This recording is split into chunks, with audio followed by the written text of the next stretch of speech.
जहां तक प्रश्न बैंक के रिकैपिटलाइजेशन के ऊपर है, और मैं स्पष्ट कर दूं कि इसकी आवश्यकता इसलिए पड़ी कि बैंकिंग सेक्टर के जो नॉन परफॉर्मिंग एसेट्स थे वो काफी ऊपर थे। एक वक्त था कि जब ये कहा गया था कि भाई जो एनपीएस हैं वो लगभग 2.5 लाख करोड़ के हैं, और जब सन 2015 में रिजर्व बैंक ऑफ इंडिया ने एसेट क्वालिटी रिव्यू किया तो पता चला कि काफी एनपीएस बैंक्स के छुपाए हुए थे, जो पुराने ऋण जो दिए हुए थे उसकी वजह से थे, और ये आंकड़ा लगभग 8.5 लाख करोड़ का था।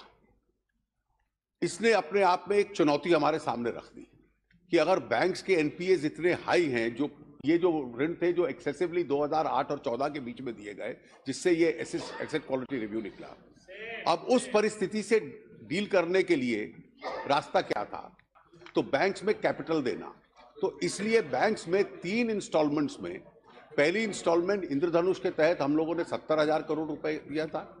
दूसरी स्थिति में हम लोगों ने कुछ पैसा उसमें बचा था, उसको मिलाकर 2,12,000 करोड़, जिसमें से 1,35,000 करोड़ के बॉन्ड्स के माध्यम से हम लोगों ने दिया। बाकी बैंक्स ने पब्लिक रेजिंग करनी है, उसमें से लगभग 42,000 करोड़ बचा हुआ है। अभी भी 41,000 करोड़ हमने सप्लीमेंट्री ग्रांट्स में क्लियर किया है। तो 83,000 करोड़ इस साल और बैंक्स के अंदर कैपिटल दिया जाएगा। कैपिटल देने का अर्थ ये होता है कि कई बैंक्स जो प्रॉम्प्ट करेक्टिव एक्शन में हैं वो बाहर निकल आते हैं, और उनकी जो ऋण देने की क्षमता है, जितना हम कैपिटल देते हैं लगभग उससे 10 गुना अधिक वो ऋण बाजार के अंदर दे सकते हैं। तो इसलिए बैंकिंग सिस्टम को रिवाइव करने के लिए हम लोगों ने दिया है। आपने विषय उठाया कि रिजर्व बैंक के पास जो रिजर्व्स पड़े हैं, ये रिजर्व्स काफी मात्रा में आवश्यक भी होते हैं। आवश्यक इसलिए होते हैं कि किसी इमरजेंसी या रिस्क अगर अर्थव्यवस्था को आती है तो रिजर्व बैंक के पास एक एडिक्वेट रिजर्व्स होने चाहिए उस परिस्थिति से डील करना और उससे निपटने के लिए। ये कितने होने चाहिए, इसके ऊपर समय समय में चर्चा रही है।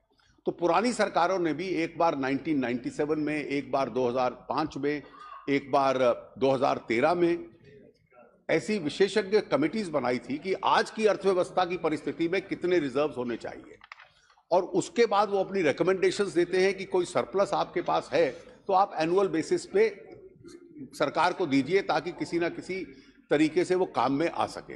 2014 में जो कमेटी बनी थी, उस 2013 में जब यूपीए सरकार ने बनाई थी, मालेगांव के टाइम पे बनी थी, बनाई रिजर्व बैंक ने थी, सरकार की नहीं थी। उसने कहा कि लगभग 1,49,000 करोड़ सरप्लस रिजर्व बैंक के पास हैं, जो कि किश्तों के अंदर हर वर्ष कुछ मात्रा में सरकार को दिए जाने चाहिए।